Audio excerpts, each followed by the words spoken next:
მოგესალმებით, მე ირინა ტორონჯაძე ვარ და ვაგრძელებ სარეაბილიტაციო ცენტრ გამოსავალთან პოდკასტებს და დღეს მყავს სტუმრა ზაზა კალანდარიშვილი, პროგრამული ხელმძღვანელი სარეაბილიტაციო ცენტრ გამოსავლის. მოგესალმებით ზაზა და დიდი მადლობა, რომ ხართ მონაწილეობას იღებთ დღეს ჩემს პოდკასტში.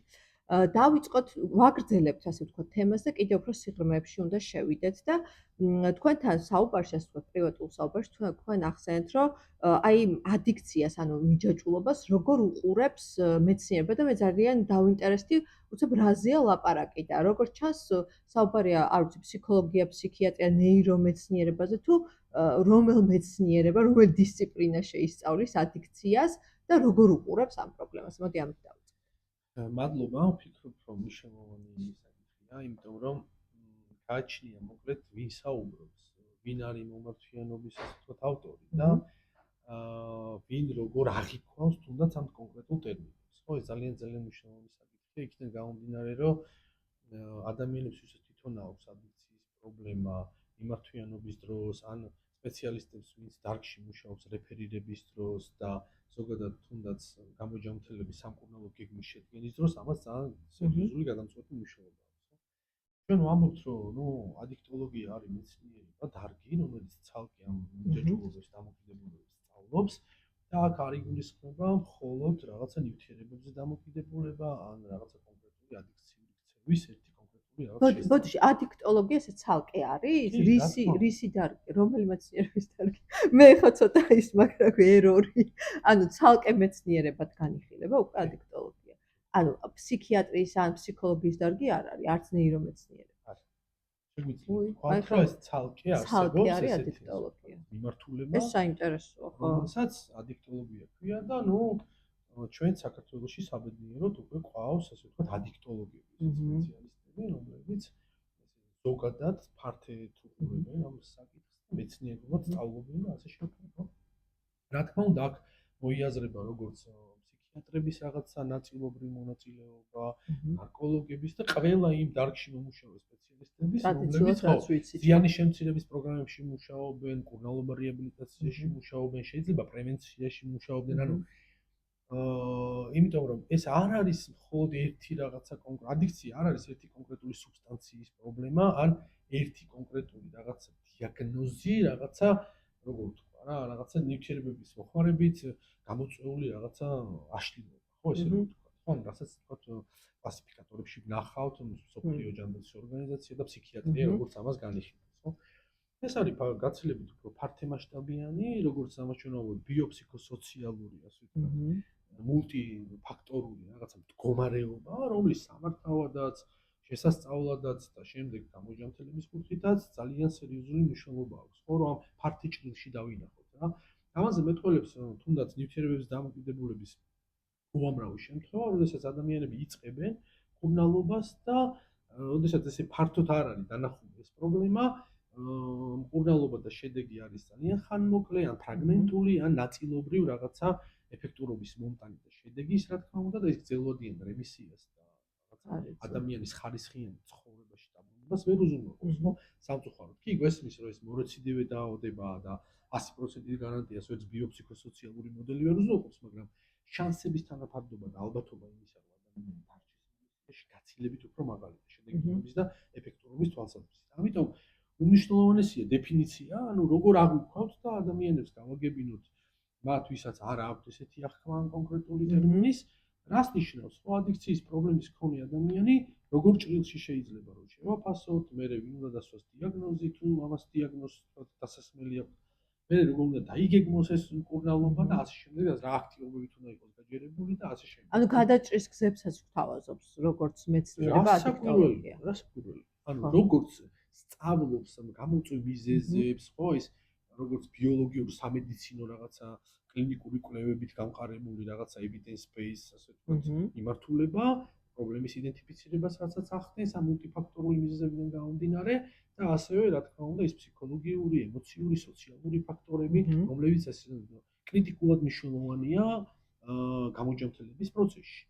ანუ ჩვენ თუ აქცენტს გავაკეთებთ ეგრეთ წოდებულ მხოლოდ ნივთიერებების მოხმარებაზე თუ ვისაუბრებთ და სხვა ადიქციის გამოვლინების გვერდზე გავწევთ, მკურნალობის და რეაბილიტაციის პროცესში თუ მხოლოდ ასე ვთქვათ, ბიოლოგიური კომპონენტზე გვაქვს კონცენტრირება გაკეთებული, როგორც თქვით, ის ფიზიოლოგიურად შეიძლება ადამიანმა იგრძნოს შვება, რაღაცა კონკრეტული ნივთიერებების მიმართ მიჯაჭვულობის ესეთი ფიზიკური ფიზიკური დამოკიდებულება აბსტინენცია მოიხსნას. მოიხსნას. ხო, და ნუ მერე ვთქვათ დარჩეს ფსიქოლოგიური, ემოციური და სოციალური ფაქტორების ერთობლიობა, რომელიც სერიოზულ ტრიგერს ახდენს შემდეგ და პროვოცირებას ახდენს ამ დაავადების და ეს ადამიანები შემდეგ სამწუხაროდ ისე უბრუნდებიან მოხმარებას. აი, აუცილებლად უნდა დავუსვა კითხვა, რადგან ეს პოდკასტია და ძალიან ბევრი მაყურებელი გვიყურებს, რომელიც პოტენციურად ალბათ დაინტერესებულია გამოჯანმრთელებაში, ახლობელი ყავს თუ სტატისტიკა ძალიან ისეთია სავალალო, ძალიან ბევრი ადამიანია, ან ნარკომომხმარებელი, ან ალკოჰოლზე დამოკიდებული, ან თამაშ დამოკიდებული და შესაბამისად ისედაც ჩვეულებრივად მაყურებელს, რომელიც სულაც არ არის კავშირში ასეთ ადიქციებთან, მათაც შეიძლება აინტერესებდეთ, რომ არსებობს აი ძალიან სტერეოტიპული მიდგომა და თქვენ რასაც გვთავაზობთ, აი იგივე სარეაბილიტაციო ცენტრი გამოსავალი, ხო, რაღაც თანამედროვე, აი რაღაც მართლა მეცნიერებაზე დაფუძნებული მიდგომები ჯერ კიდევ ახალია ჩვენც და რას გულისხმობ, იცით რომ აი მაინც ტრადიციული მიდგომა არის, რომ აი რომ დაანებე და ეს ფიზიკური ეგრეთ წოდებული ლომკა რომ მოუხსნეს პაციენტს, ხო? მე არის რომ აი აბა ნებისყოფით შენ თავს უნდა თავი ხელში უნდა აიყვანო. ესე ნარკოლოგებიც კი ხშირად ესე უყურებენ ამ საკითხს და გვაქვს ეგეთ შემთხვევა, თვითონ ექიმებშიც არის ეგეთ დამოკიდებულება. აი საიდან აი რა მინდა იცით რომ დაგვანახოთ, რომ პრინციპული არა აი პრინციპულად რა არის აქ მცდარი. აი ესე კი არ არის, ნებისყოფაში კი არ არის საქმე, არამედ სხვა რამეშია. მადლობა, ძალიან სერიოზული საკითხია ასევე რა თქმა უნდა ცნობიერების დაბალი დონე ამ საკითხთან დაკავშირებით. ეხლა დარგში მომუშავე სპეციალისტების პოლიტიკაში რა თქმა უნდა ვერ შემოგვიყვება და არაეთიკური იქნება ჩემი მიმეზე თქვათ ვისაუბრო ამ კონტექსტში. მაგრამ სისტემაში ხო, რასაკვირველია, რომ თქვათ შემიძლია ვთქვა სისტემაზე, როგორც სახელმწიფოს, ასე ვთქვათ, პასუხისმგებლობის ნაწილზე, სადაც ძალიან მნიშვნელოვანია, რომ სისტემური იყოს, ჩვენ შესანიშნავი დოკუმენტი გვაქვს, ანუ 2023-2030 წლების ეროვნული ნარკოსტრატეგია, ესეთი შემუშავებული, სადაც ადიქტოლოგები, მათ შორის ჩართულები იყვნენ და ის მეცნიერები და სპეციალისტები, რომლებიც სიღრმისეულად იცნობენ დარგს, შესაბამისად პრობლემას და ასევე ამ პრობლემის გადაჭრის გზებს, რაც რა თქმა უნდა საერთაშორისო გამოცდილებით და კვლევებით არის დადასტურებული, თუმცა რასაკვირველია, ამ ყველაფერს ჭირდებოდა ქართულ რეალობაზე მორგება, ხო?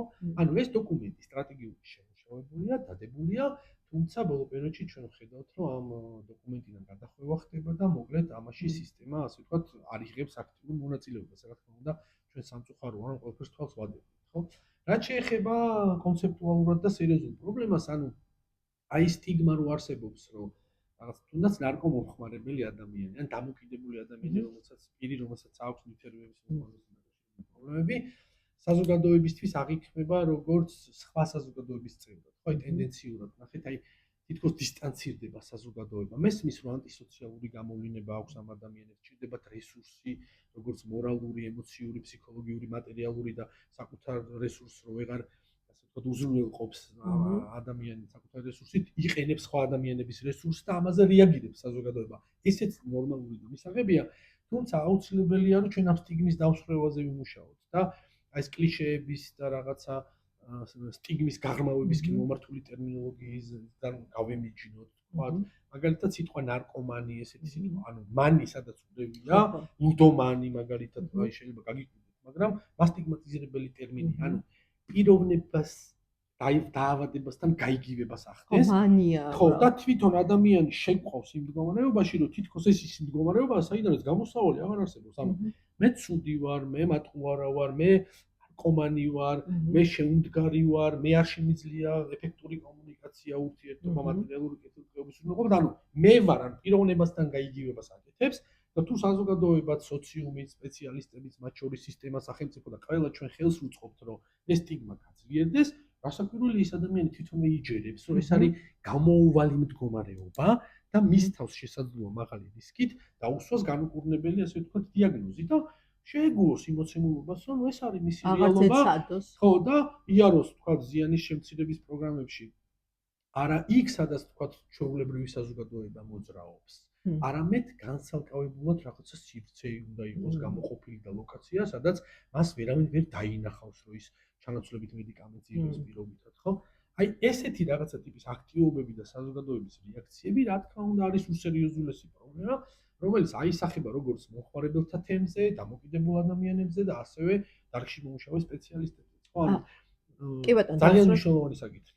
ნახე, აი მე მაინც რა მინდა იცი რომ აი ეხა ჩვეულებრივი მაყურებელი, ჩვეულებრივი და არჩეულას ნიშნავს ადამიანი რომელიც არ არის შემხებლობაში ამ დიახ. სფეროსთან, ამ გაგებით ჩვეულებრივი მაყურებელი, იტყვის რაღაც აი გაიღვიძა ადამიანმა, ხო ხედავს რომ ცუდად არის ფიზიკურად დაანგრია ამ ნარკოტიკმაც, ან თამაშმა, ან ალკოჰოლმა, ოჯახში აურია სიტუაცია, სამსახური დააკარგა, როგორ არ შეიძლება რომ აი მე მომისმენია ეს, გაიღვიძა და აი მიცეს თავის თავს პირობა და აღარ მოიხმაროს რა გახთა?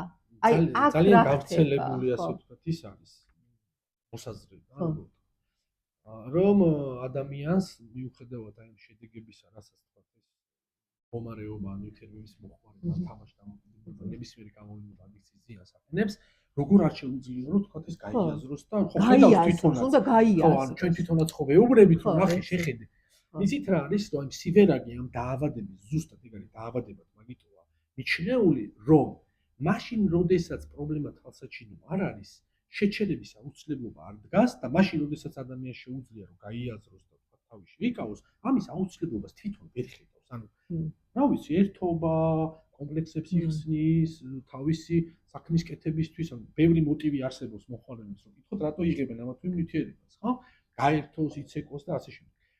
ანუ, როდესაც უკვე მძიმდება მდგომარეობა და დგება საჭიროება იმისა, რომ ზიანი ხელშესახებია როგორც საკუთარი ჯანმრთელობისთვის, ასევე სხვა ადამიანებისთვის და დგება აუცილებლობა, რომ მართლა გაიაზროს და თავი შეიკავოს, აი მანდ უკვე რესურსი გაცვეთილია და ის თავისით ვერ ახერხებს, რომ ეს გააკეთოს. ანუ, ბევრჯერ ოჯახის წევრებს ასევე როგორც ნახსენეთ, მეუბნებიან, რომ აი მე ვუთხარი, რომ შენ თუ გიყვარ ვარ ეხლა და მე შენთვის ფასი ვარ, ხვდებით, ანუ საპირწონედ უყენებენ ისეთ რაღაცას, ან ისეთ ვინმეს, რომელიც ამ ადამიანისთვის აუცილებლად მნიშვნელოვანია, უყვარს კიდევაც, მზად არის რომ თქვა, მართლა თეორიულად თქვას, რომ მზად ვარ, მაგრამ ამის ძალას ფიზიკურად ვერ პოულობს და ამიტომ არის დაავადებათა ნუსხაში შეტანილი, ხო, დიაგნოზირებული ესე თუ ის გამოვლინება ადიქციის.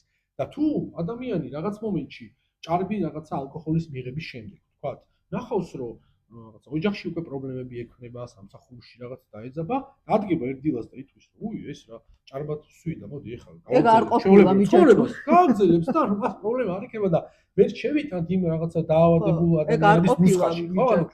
არ არის, ხო, რაღაც შეიძლება ნუ რამოდენიმეჯერ რეკრეაციულად მოიხმარს, თქვა, ან სიტუაციურად მოიხმარს, ან ხორცილებში და დაბადების დღეებზე მოიხმარს, ან არ ვიცით, მოკლედ რა.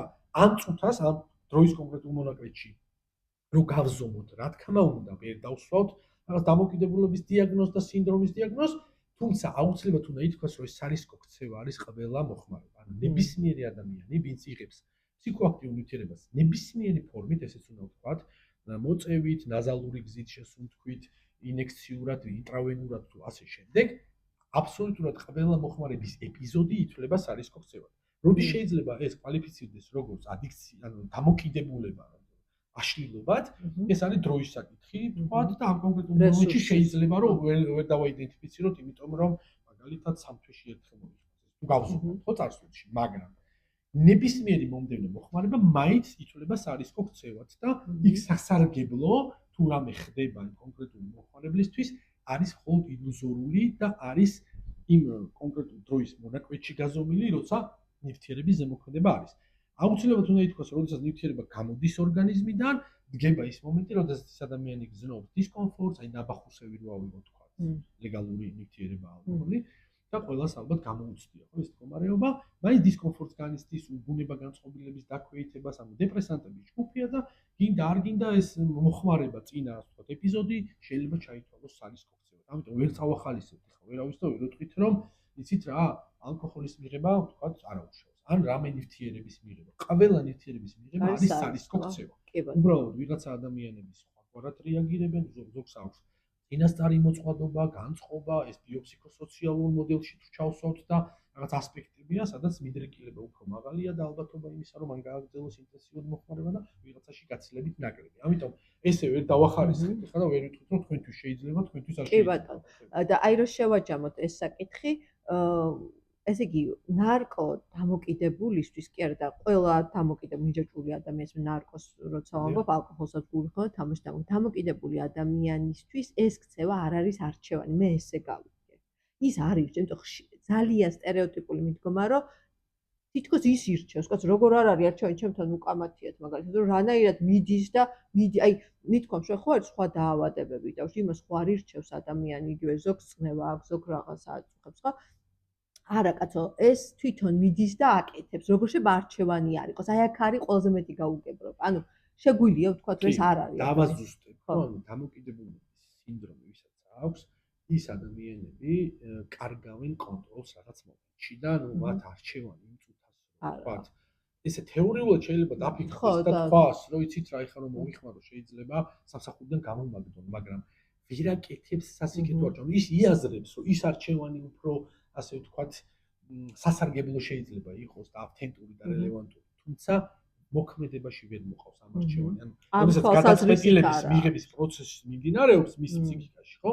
ის აუცილებლად ირჩევს მეორე გადაწყვეტილებას, რომელიც თვითგანადგურების ტოლფასია. ანუ თქვენ ხო წარმოგიდგენიათ ადამიანი, ესე რომ გადატანითი მნიშვნელობით ავიღოთ, თავისივე სიკვდილზე ხელს აწევს, ესე რომ ვთქვათ. რა და როგორ შეიძლება ეს არჩევანი გააზრებული ჯანსაღი ფსიქიკის მქონე ადამიანის მიღებული გადაწყვეტილება დავა. სხვათა შორის თქვენი კოლეგა იყო პირველ პოდკასტზე, ვინც ისაუბრა და მან თქვა, აი ძალიან საინტერესო ფრაზა, რომ ეს დამამახსოვდა, რომ ისე ცუდად ვიყავიო, ძალიან მძიმე ჯანმრთელობის პრობლემა შეექმნა და რო გამოვედიო იმ მდგომარეობიდან, პირველი დავიწყო ნარკოტიკის ძებნაო და იცი რატო? მეო სიკვდილზე მეტად სიცოცხლის მეშინოდაო, ფხიზლად სიცოცხლისო.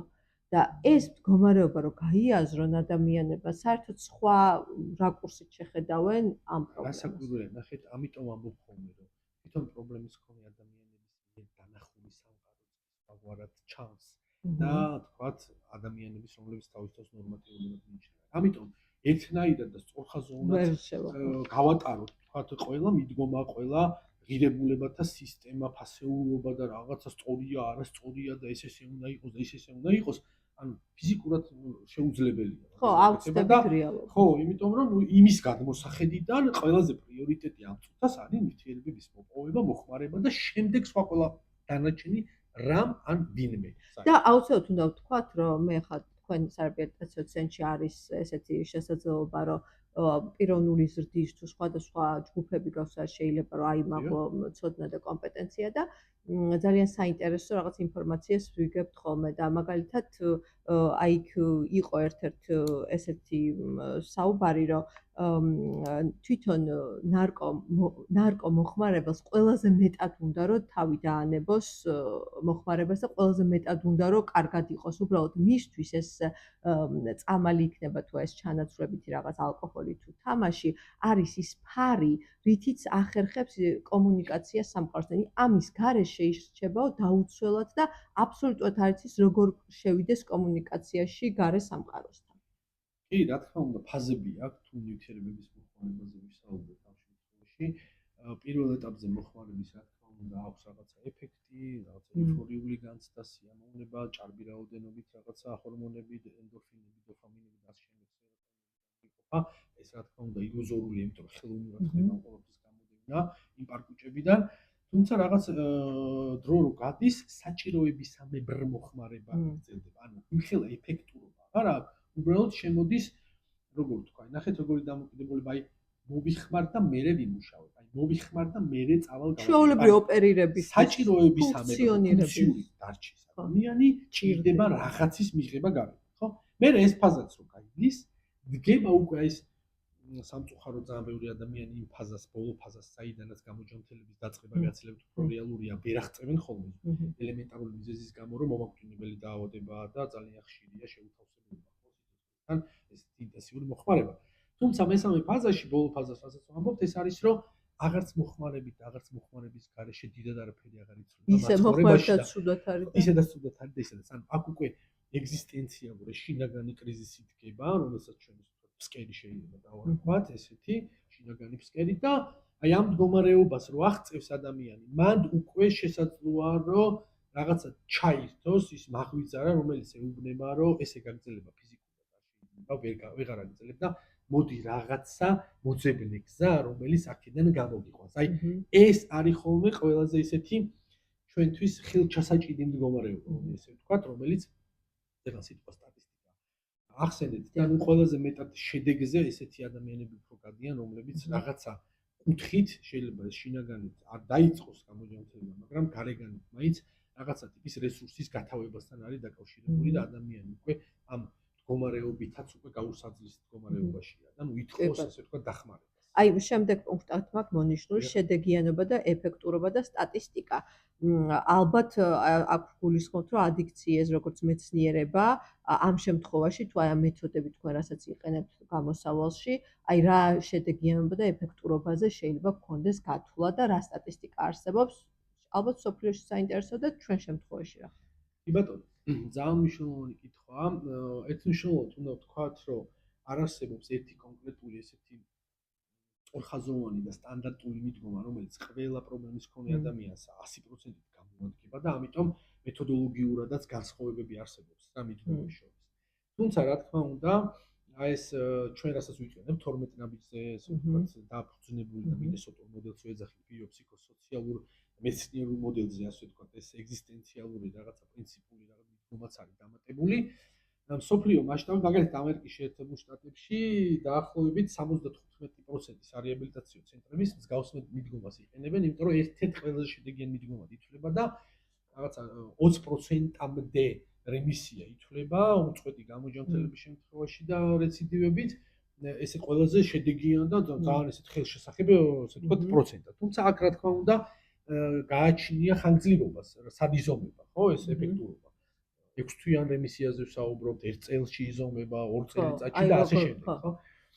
რაც უფრო დრო გადის, რა თქმა უნდა, პროცენტული მაჩვენებელი უფრო დაბალია, მაგრამ ეს 15-20% ითვლება, რომ მაგალითად 5 წელს და ზემოთ გადაცილებულ რემისიაში მყოფი ადამიანები ითვლებიან და ნუ ეს ითვლება, რომ უკვე სერიოზული შედეგია, ხო? ეხლა ჩვენს გამოსავლის შედეგებზე რომ ვისაუბროთ, ამ წუთას, ნუ უნდა ითქვას, რომ მკურნალობის ხანგრძლივობაც სტატისტიკურად განსაზღვრო შედეგიანობს. რაც უფრო ხანგრძლივია მკურნალობა და ჩარევა, რასაკვირველია, ეფექტურობა და შედეგიანობის ალბათობაც უფრო გაზრდილია, იმიტომ რომ ეს ფუნდამენტი, რომელიც იყრება სპეციალისტების მონაწილეობით და მულტიდისციპლინარული გუნდის საშუალებით, რასაკვირველია გაცილებით უფრო ხელშესახებია თუ დრო უფრო მეტია დაყოფილია სარეაბილიტაციო პროცესებში, ხო? თუმცა უნდა ითქვას, რომ ამ წუთას ჩვენ საკმაოდ მაღალი მაჩვენებელი გვიჭირავს, იქიდან გამომდინარე 2018 წლიდან ვოპერირებთ, უკვე მე-7 წელია, მაგრამ 2020 წლიდან გვაქვს დახურული ეგრეთ წოდებული რეზიდენტული ტიპის სარეაბილიტაციო ცენტრები 45% გვიჭირავს და არის საკმაოდ მაღალი მაჩვენებელი, ხო? ნუ უბრალოდ ჩვენ ალბათ აქ მოვიაზრებთ იმ ადამიანებს, ვინც თუ 1 წელზე ზემოთ რჩებიან, ასე ვთქვათ, გამოჯანმრთელებაში და აქ რა თქმა უნდა შედის ის ადამიანები, რომლებსაც რაღაც მომენტში ჰქონდათ რელაფსი, ანუ ჩავარდნენ და შემდეგ დაბრუნდნენ და დღის მონაცემებით ისევ აგრძელებენ გამოჯანმრთელებას და მაღალი მაჩვენებელი, სოფლიო სტატისტიკასთან შედარებით გაცილებით მაღალი მაჩვენებელი. გაცილებით მაღალია, უბრალოდ რა თქმა უნდა, მოლოდინი გვაქვს, რომ რაღაც რო გავა კიდე 5 წელი და ჩვენს თუ მარტო 5 წლიანი და ზემოთ რემისიას მოვიაზრებთ, შეიძლება ეს მაჩვენებელი რა თქმა უნდა ცოტათი დაიწიოს, მაგრამ ეხა ფიზიკურად რაზეც შეგვიძლია და ხელი მიგიწვდება, რომ ეს შიდა, ესე ვთქვათ, არა მეცნიერული კვლევებით, შიდა გამოკვლევებით და გამოკითხვებით, მოდი ესე ვთქვათ, გამოვიდნენ, იმიტომ რომ ამ ადამიანებთან ვინარჩუნებთ კომუნიკაციას ყოველდღიურს და გვაქვს რაღაცა კომუნიტები შექმნილი, სადაც შეგვიძლია რომ ადამიანთან ოჯახის წევრებთან მათ შორის კონდეს მიმოწერა და რაღაცა ტიპის კომუნიკაცია, რა თქმა უნდა, ვინარჩუნებთ ამ კომუნიკაციას და ნუ ჩვენს გვაინტერესებს როგორ არის და რას აკეთებს და ასე შემდეგ.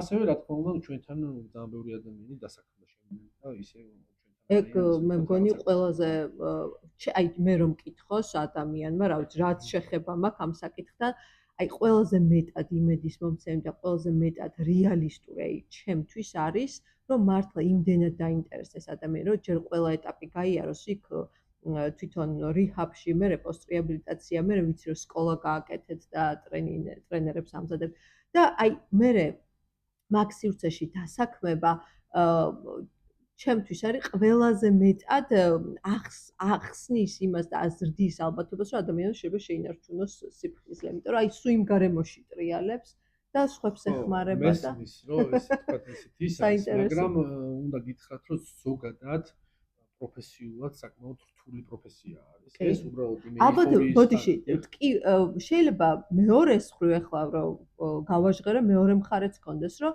პირიქით ტრიგერიც იყოს, ხო? კიდე თავიდან უყურო ვიღაც რო გადის ამ პროცესს. ძალიან დიდ ფსიქოლოგიურ და ემოციურ რესურსს მოითხოვს ამ ადამიანებთან მუშაობა. აქედან გამომდინარე ჩვენ ეს სკოლაც იმიტომ გავაკეთეთ და რაღაცა ეს გამოჯანმრთელების მათი ვადებიც იმიტომ გადავწიეთ სანამ დავასაქმეთ, რომ დავინახეთ, რომ მათ ჭირდება ჯერ ყარადფეხზე დადგომა, გამორკვევა საკუთარ ფსიქოემოციურ მდგომარეობაში, შემდეგ სოციალური ადაპტირება, რაღაცა სერიოზული ეგზისტენციალური კითხვები უჩნდებათ, ვინ ვარ, რა მაინტერესებს, ანუ ის წარსულზე გადახედვა, მსოფლმხედველობა იცვლება, ძალიან სერიოზულ საკითხებს გადის თვითონ, ხვდებით და ეხლა რაღაცა ეიფორიული სრულ უნდა ხმებს დაეხმაროს თავიდან, იმიტომ რომ მიაგნო რაღაცა გზას. ეს შეიძლება პირიქით რაღაცნაირად აი ხელისშემშელი აღმოჩნდეს ხოლმე და ამიტომ ჩვენ დავადისტანცირეთ და რაც შეიძლება მეტად გავუხანგრძლივეთ და ყარადფეხზე დადგომის შესაძლებლობა დაუტოვეთ ამ პრობლემას. და მე მგონი რომ ძალიან სწორი არის. ძალიან, იმიტომ რომ წარმოუდგენლად რთული პროფესიაა და ერთი ცოდნას მოითხოვს თეორიულ სერიოზულ კომპეტენციას მოითხოვს და ის რომ თქვა პირადი გამოცდილება აქვს გამოჯანმრთელების ეს ცალკე საკითხია და პროფესიასთან ამას ისეთი პირდაპირი გადაკვეთა არ აქვს. თუმცა ჩვენთან მოგესალმებათ რომ ლოკომოტივად არის მნიშვნელოვანი რომ ის ადამიანები მუშაობენ ეს არა იმიტომ რომ თავის გამოცდილება უნდა აზიარონ, ხო? ანუ მათ აქვს უფრო დიდი რესურსი სანდოობაში შევიდნენ იმ ადამიანებთან, ვინც მოდიან ჩვენთან და იმით ცოდნით და ინფორმაციის მიღებით, რომ იმ ადამიანებს წარსულში გამოვლილი აქვს ეს პრობლემა, აჩენს უფრო მეტ სანდოობას, რომ მათ მიერ მოწოდებული ინფორმაცია ბევრად უფრო სანდო შეიძლება იყოს, არა მხოლოდ თეორიულ ნაწილში, არამედ პრაქტიკულადაც. ის ადამიანები პრაქტიკულად იყენებენ ამ რაღაცებს და აი აქ უფრო მოყვება რა ადამიანს. სანდოც და შთამაგონებელიც მე ჩემ პროდიუსერს ვესაუბრებოდი სამ დავიწყებთ ჩაწერას და აი ნეტაო რა აჩერებს იმ ადამიანებს იქან როგორ ყველაზე მეტად რა უჭირთ და რო დავფიქრდით, ალბათ ყველაზე მეტად აჩერებთ და აკავებთ რა უნდა დავრჩე გამოჯანმრთელობაში ის მაგალითები, რასაც თვალწინ ხედავ, რომ ერთმა ტრენერმა 5 წელი დაანება, მეორემ 7 წელი სიფხიზეშია, მესამე 10 წელი თუ რა ვიცი, აი წლები და ცოცხალი მაგალითი ალბათ არის ყველაზე დიდი ღუზა, რაც შეიძლება კონდეს ადამიანს, რომელიც გრძნობს, რომ აი უჭირს და გამოგცემა. ამ მეთოდოლოგიის და ამ პარადიგმის და ამ მიდგომის ერთ-ერთი ხელჩასაჭირო ზუსტად ეგ არის, ეგ ღუზა არის, რომელსაც ადამიანები იმედად რომ ვიღაცა ამან შეძლო მეც შეიძლება რომ გამომივიდეს. ანუ ეს არის როგორ ვთქვა რა, დაწყების პროცესის დაწყების საწყისი, ასე ვთქვათ, საწინდარი. ამის გარეშე ფიზიკურად ხო თერაპიული ურთიერთობა ვერ დამყარდება თუ სანდოობა არ არის და ადამიანს იმედი მაინც თუ არ ჩაესახება. ესე ვიღაცის ხათრი და რაღაცის გამო რამდენი ხანს გაჩერდება ადამიანი ტელეფონის გარეშე, ინტერნეტის გარეშე, ოჯახის წევრებთან კომუნიკაციის გარეშე და მთელი ფოკუსი რო იქ მიმდინარე პროცესებზე უნდა იყოს კონცენტრირებული, ცოტა ძალიან რთული. და პლუს სულ პროფესორ მასწავლებლები იყვნენ, რომლებიც შეიძლება სუპერ თეორიული ცოდნა ჰქონდეს, ის იმ ადამიანის ესეთი დობა მაინც არ ექნება. კი ბატონო. ამიტომ აი ბალანსი გჭირდება, ხო? ანუ ეს მულტიდისციპლინარული გუნდი მოიაზრებს, რომ ფსიქოთერაპიული ტექნიკები და მიდგომები, რომელიც ყველაზე მეტად მუშა არის, ეს ადამიანები, ანუ თანასწორ განმანათლებლები, რომელსაც წარსულში პირები, რომელსაც აქვთ გამოცდილება მოხმარების, სამედიცინო განათლების, ასე ვთქვათ, ფსიქიატრები, ზოგადი თერაპევტები, არტ-თერაპევტი, ანუ ფსიქოკონსულტანტი, ხო ხტებით ამ იმდენად იოგას ტრენერი, ფიტნესის რაღაც ღონისძიებები, სარელაქსაციო აქტივობები, ფსიქოგანათლება სხვადასხვა მიმართულებით და ასევე თერაპიული ჯგუფები და ინდივიდუალური მიდგომები, ეს ყველაფერი ქმნის თერაპიულ კომუნას, სადაც ამ პრობლემის მქონე ადამიანები მულტიდისციპლინარულ გუნდთან ერთად ცდილობენ გადაჭრან ის პრობლემები, რომელიც მათ გაუჩნდათ ამდენი წლის განმავლობაში. ანუ ეს არ არის ერთ დღეში და ერთ თვეში მოსაგვარებელი ამბავი. უბრალოდ ჩვენთან დაყოვნების პერიოდი აძლევს ფუნდამენტს და შესაძლებლობას მყარს, რაზეც მე გამოსვლის შემდეგ მთელი ცხოვრება ჩვენთან კაფსულაში ხარ იქნება, ხო? რომ ადგეს და მიმართულება მაინც იცოდეს და დააშენოს შემდეგ ამ ფუნდამენტზე ის მყარი შენობა ნაგებობა, რომელიც მას დაჭირდება აუცილებლად, რომ ამ სამყაროსთან ადაპტირება მოახერხოს. კი ბატონო, თქვენ ახსენეთ რელაფსი და ეს ალბათ ყველაზე მტკივნეულიც არის და მეორეს მხრივ გვერდს რო ვერაული ისეთი მომენტი და ამაზე ალბათ უნდა ვისაუბროთ, რომ როგორ ხდება რელაფსის, ანუ ჩავარდნის პრევენცია და რა როლს ასრულებს ეს, რამდენად დაბრკოლება შეიძლება იყოს, რამდენად ძალიან შეიძლება ვთქვათ, რომ რაღაცა ტრაგიკული მომენტია, სრულ მიბრუნებას გულისხმობს თუ ეს შეიძლება რაღაცა საფეხური იყოს და უნდა გაიაროს მოხარებულმა და როგორ უნდა გაიაროს. მადლობა, ძალიან მნიშვნელოვანი საკითხია. აუცილებლად პირველ რიგში უნდა ვთქვათ, რომ არ არის აუცილებელი პირობა, რომ თქვათ ხო, ყველა მაინდა უნდა მაინც ყველა ჩავარდეს, უნდა იმიტომ რომ გვაქვს უწყვეტი გამოჯამთრების ძალიან ბევრი მაგალითი და ამ პირებს, რომელსაც არ აქვთ რელაფსის გამოცდილება და ჩავარდნის გამოცდილება, რასაკვირველია ჩავარდნის უნივერსალური ზოგად პრევენციაზე მუშაობთ და ვთქვათ რეკომენდაციების დაცვით ამ შანსების და ჩავარდნის ალბათობა მინიმუმამდე დაგვყავს მათთან, ხო? მაგრამ თუ ადამიანს დაემართა ჩავარდნა, მოხდა ჩავარდნის ეპიზოდი, რასაკვირველია ეს ტრაგედიად არ უნდა ვთქვათ, რომ ფარხმალი დაუყაროთ და ყველაფერს დავანებოთ და დღევანდელი მიდგომით უკვე რაღაცა მკურნალობის ნაწილადაც კი ითვლება და არ არის ეს რაღაცა უპირობო დამარცხების წინაპირობა, რომ აუ ჩავარდა და მოდი ახლა ისე მორალურად და ზნეობრივად შევაფასოთ ეს ადამიანი ფარხმალი დაუყაროთ და დავანებოთ თავი, ხო? მისასალმებელი და ნიშანდობლივია ყველა მცდელობა, შეიძლება ერთი ჩავარდნა არ იყოს, ხო? ანუ რამოდენიმეჯერაც ჩავარდეს ვიღაც. და ყველა მცდელობა უკან დაბრუნებისა, რა თქმა უნდა, დასაფასებელია და ჩვენ ყოველთვის მზად ვართ. ეხლა ყავს ადამიანები, რომლებიც წავიდნენ, ჩავარდნენ მერე და დაბრუნდნენ. ეხლა იმათვის, ვისაც არ აქვს და პირველად გამოჯამთრების პირველად მცდელობა, მათთვისაც კარგი გამოცდილება, ისინი აზიარებენ, აი, ნახეთ ეს რეკომენდაცია რომ დავარღვიე. მაგალითად მოხმარებელთა თემთან გავაგრძელე ისე კომუნიკაცია. ან რაღაც რა ვიცი, ბევრი რეკომენდაცია. დავარღვიე ფინანსებთან დაკავშირებული რეკომენდაცია. ან საიდუმლოებების გაჩენა დავიწყე ისე და რაღაცას მალავდი, ისე უთყვილები და манипуляციებით გავაგრძელე. ოღონდ ფიზელი ვიყავ. ან იმათთან ერთად მოძრაობდი იმ ადგილებში და სიტუაციებში, სადაც მოხმარება გრძელდება. აი ამ მდგომარეობის გამო მე დავემართა ეს. ანუ ესეც ხო ერთგვარი მაგალითია და იმ ადამიანებისთვის, რომ იმ ადამიანმა რა შეცდომა დაუშვა ბრჭყალებში და რამაც მიიყვანა ჩავარდნამდე, ხო? იქნებ მე იგივე არ დავიმართოს და დღესვე დავგეგმო სხვა სტრატეგია, რომელიც მინიმუმამდე შეამცირებს. აი ჩვენ გქონია მაგალითი ერთი ადამიანი მეუბნებოდა, რომ ნუ რეკომენდაცია ქონდა, რომ პირველი 1 წელი დაწერიდან თავი აერიდებინა ხელოვნურად ისეთ ღონისძიებებზე დასწრება, სადაც ბევრი თქვათ ნივთიერება შეიძლება იყოს დიდი რისკი, რომ აღმოჩენილიყო, ხო? მირეკავს და მეუბნება, რომ ჩვენ ოჯახში დავგეგმეთო, რომ ახალი წელი უნდა გავატაროთ სადღაც ღამის კლუბში. ნუ მე უთხარი, რომ თუ თქვენ გადაწყვეტილი გაქვთ ეგ ამბავი ხარ, შენ კი იცი, რომ რეკომენდაცია ეს და თუ გადაწყვეტილი ვარ, პატივცემ, მაგრამ უნდა გესმოდეს, რომ რაღაც რისკები მოიმატეთ. ნუ კი ვაცნობიერებ, ვიცი რაღაცა დაცავ ფაქტორებიც გაამახვილა ყურადღება, რომ აი ჩემ მეუღლეს ეცოდინება და ჩემ მეგობარს და რაღაცა ხელს შემიშლია, რამე რომ იმას მოგერთავი და წავიდნენ, მე დამირეკა, ესე იგი ახალწლების მერე სადღაც 3 დღეში და მითხრა, რომ არაფერი არ მოხდა, რა, ჩვეულებრივად, ასე ვთქვათ. მაგრამ მოუნდა ეთქობა იქ. ნახეთ, ანუ ეს არ არის ეს სიტუაცია თუ მოვლენა თუ რაღაცა აპროვოცირებელი ეგრეთ წოდებული ტრიგერი არ არის აუცილებელი, რომ რაღაც ერთ წუთში მოიტანოს შედეგი, ხო? გადის რამოდენიმე დღე და მაღაზიაში შევიდა და ეს დახლიდან აიგო ალკოჰოლი და დალი, ანუ საერთოდ ვერ მიხვდა თან რატომ მოხდა, ხო და იმ მოვლენასთან რო იყო შეჭიდული და დაკავშირებული და იქ რო მოხდა პროვოცირება და იმ ფსიქიკას რო ეს ჩართული მექანიზმის ასე ვთქვათ, ჩამთველი ფუნქცია იკისრა იმ კონკრეტულ მოვლენამ და სიტუაციამ, ხო?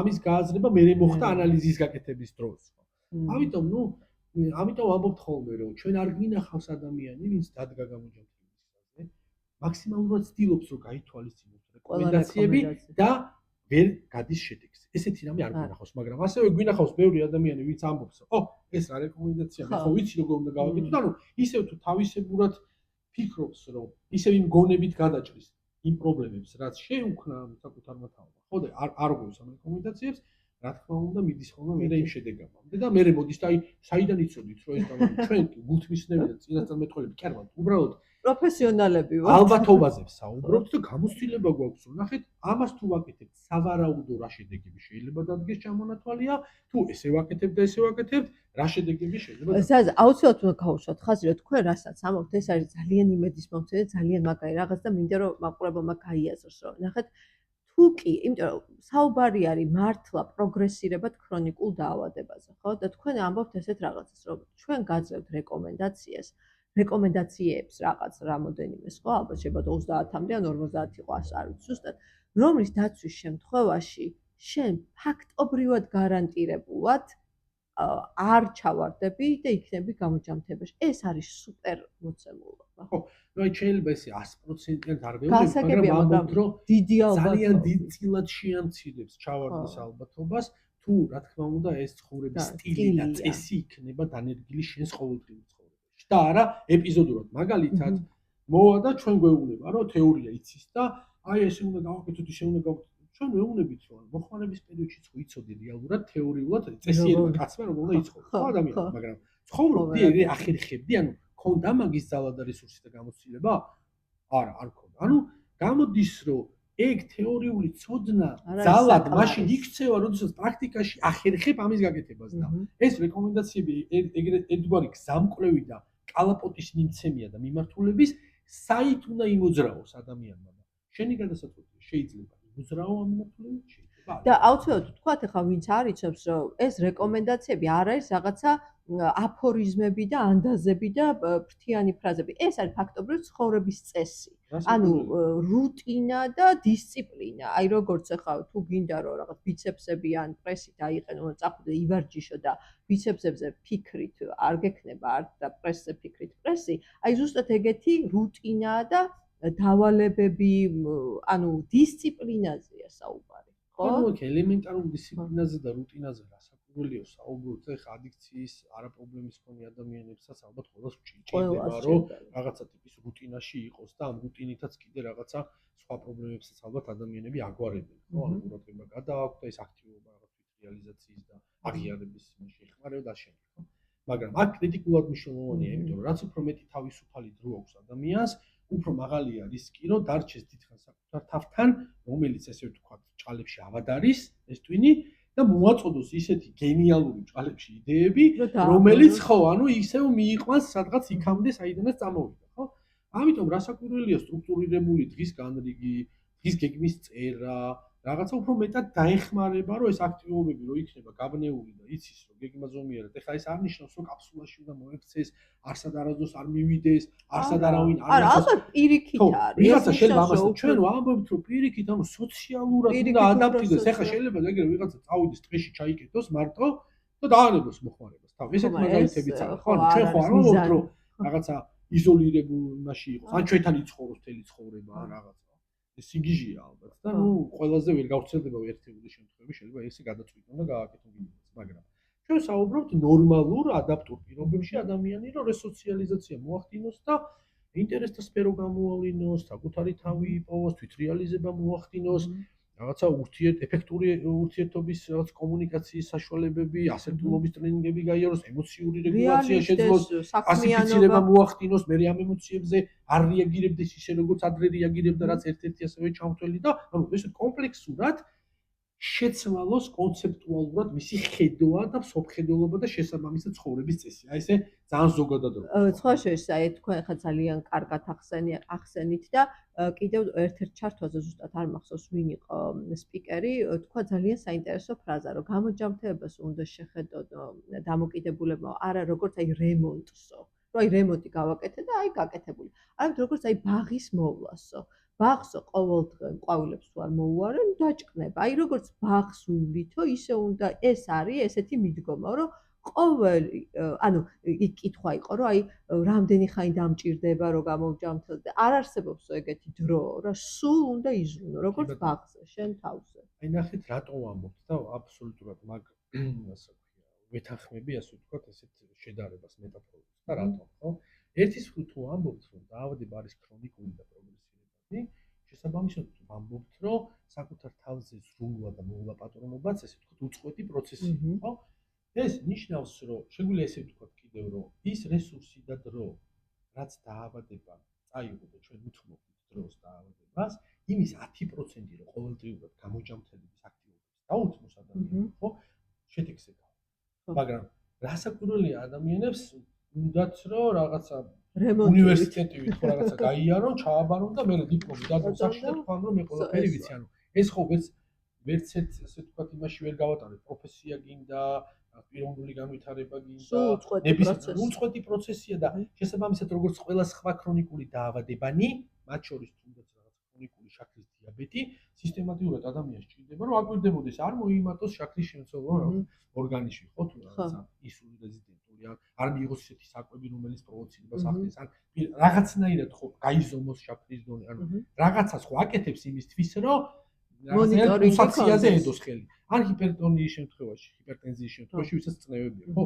ყოველდღიურად იზომავს წნევას, ყოველ საღამოს იზომავს წნევას, თუ რაღაცაა საჭირო, რაღაცა მარეგულირებას მიიღებს, მაგრამ დაახლოებით ეგეთი რაღაცა, ოღონდ ამ შემთხვევაში თუ სრულ აბსტინენციაზე, ანუ სრულ თავშეკავებაზე და აბსოლუტურ ასე ვთქვათ, ნივთიერებებიდან გამოთავისუფლებაზე საუბრობთ და ამ კურნალობის მეთოდზე, რასაც ჩვენ ვაკეთებთ, ეს ნიშნავს, რომ აზონების, ცნობიერების და ხასიათის შემცველი აბსოლუტურად ყველა ნივთიერებისგან თავისუფალია ადამიანი და სრულ აბსტინენციაზე, ანუ სრულ თავშეკავებაზე ორიენტირებული მიდგომაა ეს კურნალობის. რასაკვირველია, დარგში არსებობს სხვადასხვა მიდგომები, რომელიც მაგალითად ადრე ზიანის შემცირების და ჩანაცვლების პროგრამებს ეძახდნენ. დღეს უკვე მკურნალობის მეთოდად ითვლება ოპიოიდური დამოკიდებულების შემთხვევაში და თანხმდებიან მეცნიერები და სპეციალისტები, რომ ამ კონკრეტულ დროის მონაკვეთში არიან ადამიანები, ვინც ტოტალური სიღრმისათვის არ არიან მზად და მათ რაღაც პერიოდში ჭირდებათ რაღაცა ტიპის მხარდამჭერი მედიკამენტი. ესე დავარქვა, ხო და ოპიოიდების აგონისტებით მხარდაჭერი თერაპია ქვია დღეს და უკვე ჩანაცვლება სიტყვა ეგეც კი ამოღებულია, იმიტომ რომ ინტერპრეტირება ხდება, რომ არალეგალური ნარკოტიკიდან ადამიანი გადაყავს ლეგალურ ნარკოტიკზე და მაინც ნარკომანია. ისევ კლიშეა, ხდებით და იმიტომ ძალიან ძლიერი ეს ძლიერი პრეპარატები. უკვე როგორ მიდის იმ კონკრეტულ მომენტში, როდესაც ადამიანის სარისკო ქცევა არის დაკავშირებული გარდაცვალებასთან, ოვერდოზებთან, არის დაკავშირებული ინექციურ მოხმარებასთან და ინფექციური დაავადებების გადადებასთან, გავრცელებასთან და პრელევანტობის ზრდასთან, ეპიდემიოლოგიურ სურათს თუ შევხედავთ, ხო? ამ შემთხვევაში კრიმინალთან ასევე, ხო? და შეიძლება დაიჭირონ ან რაღაცა ვიღაცამ ესროლოს, ან ფული ჭირდება და ვიღაცას მოპაროს, ანუ ძალიან სერიოზული რისკებია.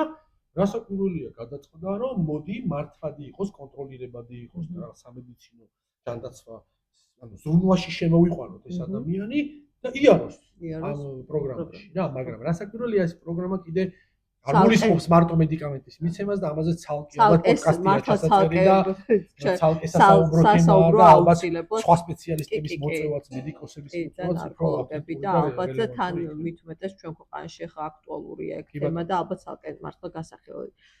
აუცილებლად აი უკვე დასასრულისკენ რო წავიდეთ, მინდა დაგისვათ კითხვა, თქვენ ესე საუბარში ახსენეთ, რომ აი დღის ცენტრიც გაქვთ, ხო, გამოსავალში და აი როგორ ხდებაო შერჩევა, რომ მოდის ადამიანი, აი მისთვის რა ჯობია თუ აი რიჰაბში წავიდეს, ანუ დახურულ სივრცეში, სადაც სულ 24 საათი იქ არის, თუ დღის ცენტრში შეუძლია იაროს. აი ამის შერჩევა როგორ ხდება, მისთვის რა ჯობია თუ რის მიხედვით აკეთებთ ამას?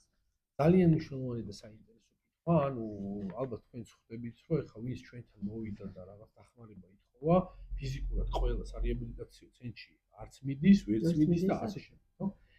ანუ ადიქტოლოგიური შემთხვევების მართვის, ესე ვთქვათ, ცალკე кейს მენეჯმენტის პრაქტიკა არსებობს დარგში და რასაკვირველია გამოსავალიც ამ ცდილობს, რომ ვთქვათ, ეს თანამედროვე მიდგომა გამოიყენოს, რას გულისხმობს და რას მოიაზრებს ეს, ხო?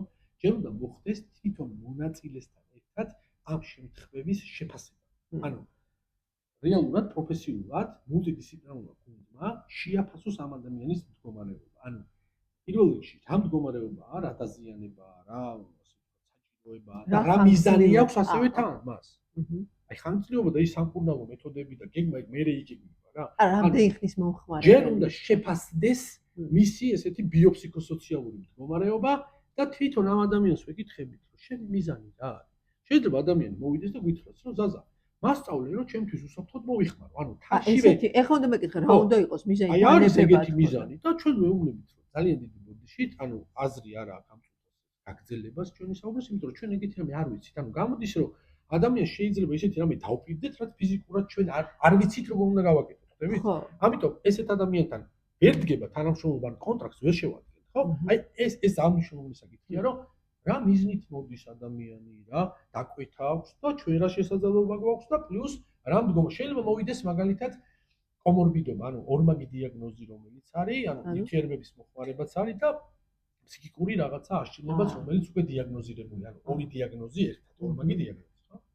ამიტომ შეფასდება მისი მდგომარეობა და შეიძლება ჩავთვალოთ ჩვენ, რომ არ არის ჩვენი სივრცე ის სივრცე, სადაც ამ ადამიანზე შევძლებთ, რომ ავიღოთ პასუხისმგებლობა, რომ მასზე ზრუნვა რაღაც ფსიქიატრი. რა თქმა უნდა, შესაძლოა მას ამ წუთას რაღაც წვავე მდგომარეობა გქონდეს, ან რაღაც ფსიქოზური რაღაც გამოვიდება, ეს სამედიცინო ტერმინებში რო შევიდეთ, შესაძლოა მას ამ წუთას ჭირდებოდეს ჰოსპიტალიზაცია სხვა დაწესებულებაში, რომლის არც ბაზა და არც ინფრასტრუქტურა და არც კომპეტენცია ჩვენ არ გვაქვს, ამ ადამიანებს ვეუბნებით უარს, ხო? აი ეს არის ძალიან მნიშვნელოვანი, რომ ესე იგი შეფასების დროს მოხდეს ზუსტად აი ესეთი შეფასება, რაც ამ ადამიანს ვთქვათ მართლა ჭირდება, ხო?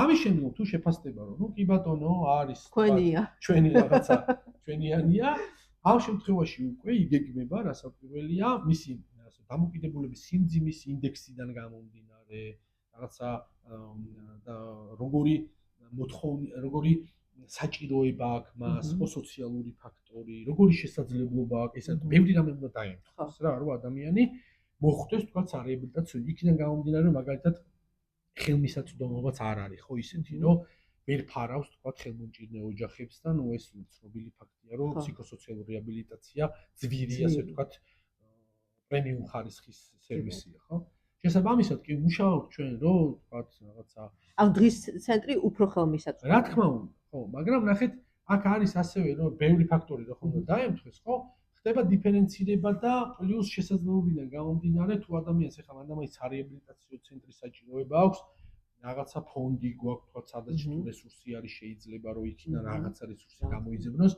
ოღონდ უნდა წარმოადგინოს ფინანსური დოკუმენტაცია ისიც ბევრი რაღაც წინაპირობაა ხო თუ თქვა აქაც არ არის შესაძლებლობა შესაძლოა რომ რაღაცა დღის ცენტრის ამბულატორიული სერვისის შესაძლებლობა იყოს და ეს შევთავაზოს და საჭიროებიდან გამომდინარე შეიძლება ინდივიდუალურად დავიწყოთ ადამიანთან კონსულტირება იმიტომ რომ არ არის მზად ჯგუფთან ინტეგრაციისთვის და ჭირდება მოსამზადებელი პერიოდი აი ამიტომ ამბობ რომ უამრავი რაღაცა განშტოებები გვაქვს სერვისის კუთხით გააჩნია საჭიროებას სიტუაციას ადამიანს და შესაძლებლობას და მაინც მინდა კიდე ერთი პატარა შეკითხვა მოვასწრო რომ რიჰაბზე ასე თუ ისე ვილაპარაკეთ წინა პოდკასტზეც და კიდე შემდეგშიც გავშვით და რაღაცნაირად უფრო თითქოს ვიცით რა ხდება რიჰაბში მეტნაკლებად. აი დღის ცენტრი რაღაცნაირად ანალოგიური სქემა უბრალოდ დროში განსხვავდება თუ სხვა სქემით მიდის? ხო, მეთოდოლოგიურად, ნახეთ ფსიქოგანათლებაზე და რაღაცა სტრუქტურულ დღის წესრიგზე რა თქმა უნდა არის გათვლილი დღის ცენტრიც, მაგრამ დროში უფრო შეზღუდულია, მაგალითად, იქ 24 საათიანი ზრუნვა პატრონობა და მოვლა მიდის, აქ არის თქვა დღის განმავლობაში 4 საათით მოდიან. მაგალითად, ადიქციური ქცევის პრობლემის მქონე ადამიანები, ვისაც თქვა ფიზიკური, ბიოლოგიური ეგრეთ წოდებული რაღაცა ნარჩენების მოვლის საჭიროება არ აქვს აბსტინენციის თვალსაზრისით, ყველა გასასწრებია. ან შეუძლია რომ თქვა უკვე რამოდენიმე ხანია რემისიაშია და აღარ ჭირდება რომ თქვა უსაფრთხო ისე იზოლირებულ კარებაში მოხვდეს და ბევრი რაღაც შემთხვევა ეგეთი ყოფილა, ხო? ან თქვა ემოციებზე დამოკიდებულების პრობლემა აქვს, ან თანადამოკიდებულების პრობლემა აქვს, ან რაღაცა თანადამოკიდებული ადამიანებიც დადიან რასაკვირველია. დადიან, მათთვის სპეციალური ცალკე ჯგუფები არსებობს და მათთვის ცალკე ესე ვთქვა დახურული ესე ვთქვა თემია, სადაც მიდის თერაპიული ღონისძიება, მაგრამ დღის ცენტრი კონკრეტულად რა თქმა უნდა ადიქციის პრობლემის მქონე ადამიანებისთვის არის ღია და იქ უკვე შერეულია ვთქვა სხვადასხვა პრობლემის მქონე ადამიანები სხვადასხვა აქტივობებით არის გაჯერებული, მათ შორის არტ თერაპიაც არის, კინოთერაპიაც არის, ფსიქოგანათლებაც არის, ბევრი რაღაცა კოგნიტური ბიჰევიორული თერაპიის ტექნიკებს ვიყენებთ, მოტივაციური ინტერვიუის ტექნიკები გამოიყენება, ინდივიდუალურად შეიძლება ფსიქიატრი დაჭირდეს და მათთან კონსულტაციაზე ჩავწეროთ. ეგ ყველაფერი რეჰაბსაც აქვს, მაგრამ აქ პირდაპირ წერქვეშ არის, თქვა ეს ყველაფერი ასევე მოქცეული, ხო?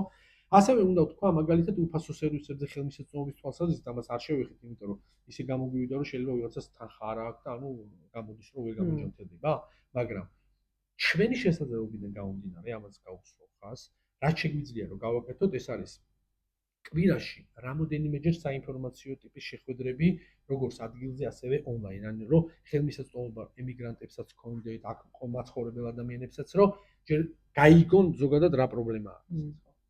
ასევე გვაქვს რეფერირების და გადამისამართების ძალიან შესანიშნავი 12 ნაბიჯის პროგრამაზე, თქვა თვითდახმარების ეგრეთ წოდებულ ჯგუფებზე, სადაც უამრავ ადამიანს ვამისამართებთ, სავსებით მონგაროთ და უფასოა იქსიარული და ეხლა უბრალოდ ჩვენ როგორ გამოგვიზით ეს ხომ თქვა აუცილებლად რომ გვირეკავენ და აი თქვა როგიქს რაღაცა X თანხა რეაბილიტაცია, სადაც ძალიან დიდ ხარჯებთან არის დაკავშირებული, ის უნდა ყველას უფასობდა. ჩვენ ერთი პატარა ორგანიზაცია ამას ფიზიკურად ვერ უზრუნველყოფთ და თერაპიულადაც ზოგადად მსგავსი სერვისის მიცემა სულ უფასოდაც არ არის შედეგზე ორიენტირებული, ესეც ცნობილი ფაქტია, ხო?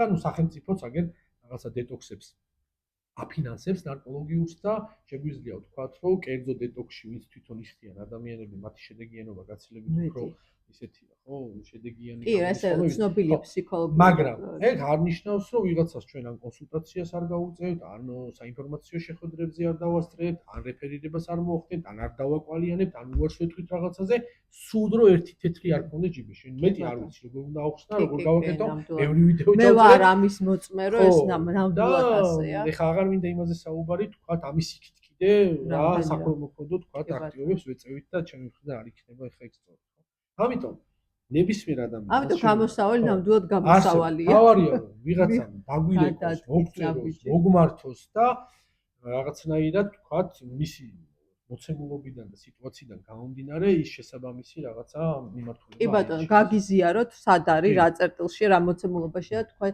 ნამდვილად დააკვალიანებთ და იქ მართლაც არის თვითდახმარების ჯგუფებიც და ისეთი სივრცეა გამოსავალში, როცა მოდის ადამიანი, რომ მე არ ვიცი, ყველა იმედიანი თვალებით დადის და მე ხშირად დავდივარ თქვენთან და ამის მოწმე ნამდვილად ვარ. დიდი მადლობა დღევანდელი პოდკასტისთვის და იმ საქმიანობისთვის, რასაც ეწევით, გულწრფელად დიდი მადლობა და მაყურებელს მინდა უთხრა, რომ ჩვენ გავაგრძელებთ ამ თემას და აუცილებლად თქვენთვის საინტერესო კითხვები და საკითხები შეგიძლიათ დაწეროთ კომენტარების ველში და შემდეგ პოდკასტებზე თითოეულ თქვენგანს გავცემთ პასუხს. დიდი მადლობა.